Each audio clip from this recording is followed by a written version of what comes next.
বয়স ১০৭ বছর।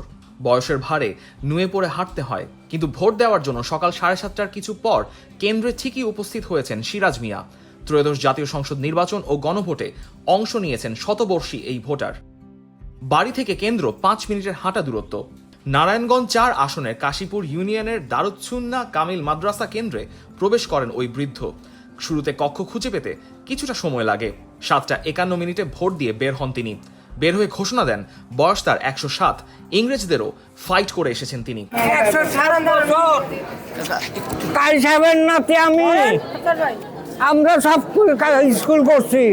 মুন্সুর প্রেসিডেন্ট ধরলে জোর করে ধরলে পড়তে দিত না গৃহস্থরা সব জায়গা আমাগো ইংরেজগুলোকে ফাইট করছি যে আমরা মুসলমান আমাকে জমিদারি দাও না কেন, জমিদারি আমাকে দিতে তোমরা লেখাপড়া করো নাই কয়জন, হারা গ্রামে 3জন না 4জন শিক্ষিত পাইছে। ইতিহাসের অনেক কিছুর সাক্ষী হওয়া সিরাজ মিয়া সাক্ষী হলেন ত্রয়োদশ জাতীয় নির্বাচন ও গণভোটে অংশগ্রহণেরও।